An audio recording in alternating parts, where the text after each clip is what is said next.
আশা করি তোমরা সবাই সুস্থ আছো, ভালো আছো। আমরা ঈশ্বরের আশীর্বাদে অনেক সুস্থ আছি, অনেক সুন্দর আছি। আর আজ প্রথমেই আমার আমার সাথে থাকার জন্য আমার চ্যানেলটা যারা সাবস্ক্রাইব করেছো তোমাদের সবাইকে অনেক অনেক ভালোবাসা। আর যারা সাবস্ক্রাইব এখনও করোনি কিন্তু আমার ভিডিও দেখছো তোমাদেরকেও অনেক অনেক ভালোবাসা। তো ঈশ্বরের কাছে প্রার্থনা করি তোমরা সব সময় সব সন্তান সর্বদাই সুস্থ থাকুক, ভালো থাকুক।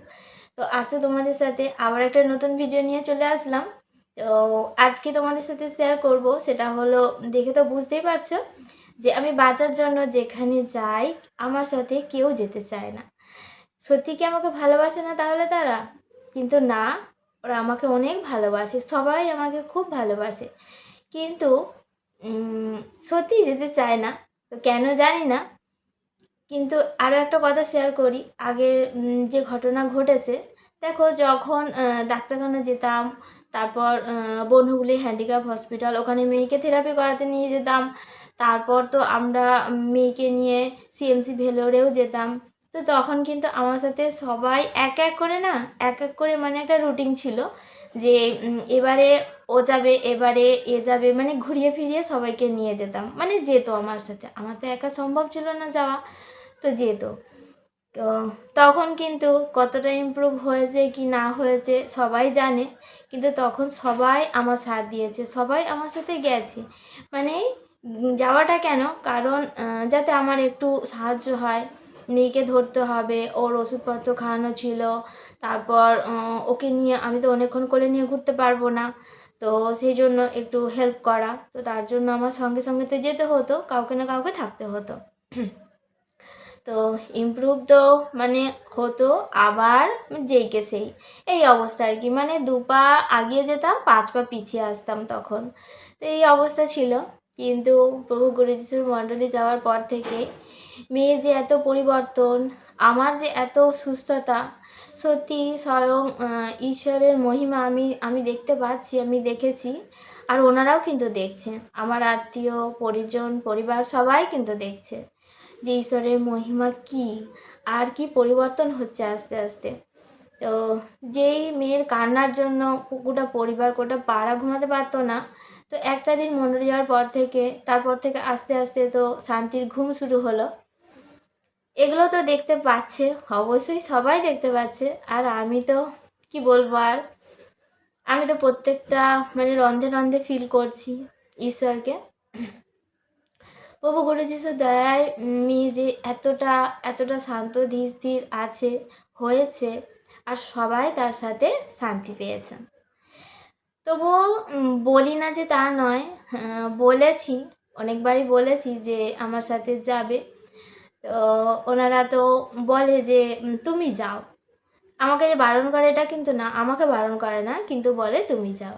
তো আমি জানি না কেন, আমি শুধু ভাবি যে এতটা দিন যে যে জায়গায় গিয়েছিলাম, যেখানে শুধুই সেই কান্নাকাটি, হাহাকার, কষ্ট, দুঃখ, চোখের জল, সবাই গিয়েছে হাত ধরে।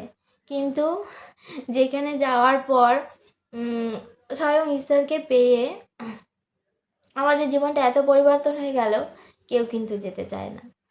তো কেন আমি জানি না। আর হ্যাঁ, বাড়িতে এসে এমন কথা শোনালো যে আমি অবাক হয়ে গেলাম, সত্যি আমি অবাক হয়েছিলাম। তো একজন ঠাকুমা আর একটা মানে দিদি এসেছিল। তো একদিন আমাদের বাড়িতে এসেছে। আর এমনিতে তো আমার পাড়ার সবাই জানে যে আমার মেয়ের কী প্রবলেম, ওর জন্য আমরা কতটা কী করেছি সবাই জানে। তো ওনারা বেশ বসে অনেকক্ষণ ধরে আমার সাথে কথা বলছিল, এখন জিজ্ঞাসা করছিল যে কোথায় যাস এখন, কী করছিস, মেয়ে কেমন আছে। তো ওরা যখন চোখে দেখলো মেয়েকে, ওরা নিজেরাই বললো যে এখন তো অনেক সুন্দর, এখন তো অনেক ভালো হয়ে গেছে, হাঁটাচলা করছে, কত সুন্দর দেখছি। তো রাস্তা দিয়ে গেলে ওনারা দেখে। তো যখন আমি আমার যে এই পরিবর্তনের কথা, আমার নিজের যে সুস্থ হয়েছি, আমার যা যা প্রবলেম ছিল, তো ওই গুরু যিশুর মণ্ডলীতে গিয়ে যে সুস্থ হয়েছি সেগুলো বললাম। তো শুনে মানে আধ ঘন্টারও বেশি, হ্যাঁ 40 মিনিট মতো হবে। তো বসে আমার কথা শুনছিল, একদম মানে মন দিয়ে শুনছিল, আর অবাক হয়ে যাচ্ছিল। আর ওনাদের শোনার যে মুখের যে ভাব বোঝা যাচ্ছিল যে অবাক হয়ে যাচ্ছে ওনারা। তারপর শেষে আমাকে বলল যে না আর তোকে কিছু করতে হবে না, তুই যেখানে যাচ্ছিস সেখানেই যাবি মেয়েকে নিয়ে। তো সত্যি শুনে আমি এটাই অবাক হয়েছিলাম যে সত্যি ওনারাও চান যে হ্যাঁ আমি যেখানে গেলে সুস্থ সুন্দর থাকবো সেখানেই যেন আমি যাই, তার সাথেই যেন আমি যুক্ত থাকি। তো খুব ভালো লেগেছিল। আর শুধু যে ওনারা কিন্তু নয়, অনেকেই বলে যখন রাস্তা দিয়ে যাই তখন তো জিজ্ঞাসা করে কোথায় যাচ্ছিস। আর মেয়েকে তো ওরা সেই প্রথম থেকে দেখেছে, তো এখন যে পরিস্থিতিতে দেখছে সবাই বলে যে না হ্যাঁ যা, হ্যাঁ যাবে, এরকম বলে।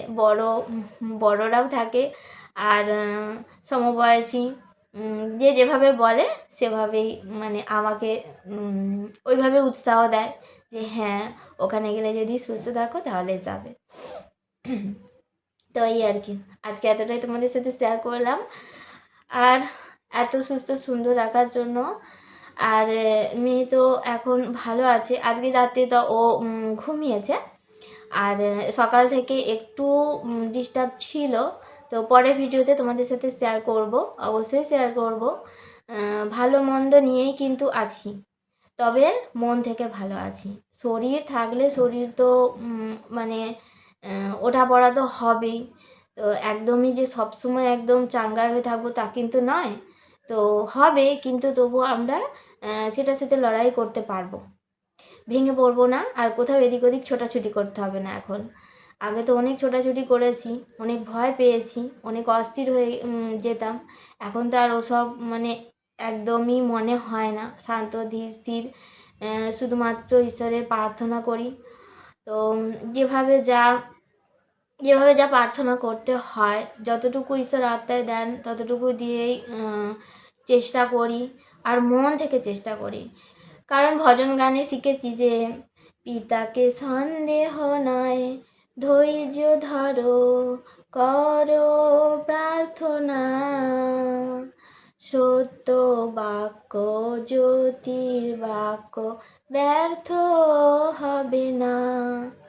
তো ব্যর্থ হবে না, সন্দেহ না করে ওনাকে, ওনার প্রতি বিশ্বাস, মন আর ধৈর্য অবশ্যই মানে রাখতে হবে, তবেই আমরা কিন্তু পরিত্রাণের পথ দেখতে পাবো, তার আগে কিন্তু নয়।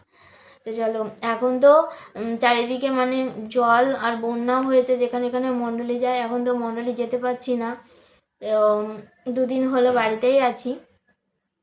তো দেখি একটু জল কমলে তবে তো যেতে পারবো। বাড়িতেই যতটুকু যা প্রার্থনা, বাইবেল পড়া, ভজন করা আর যা যা করতে হয় সবই করি। তো চলো, তোমরা সবাই সুস্থ থেকো, ভালো থেকো।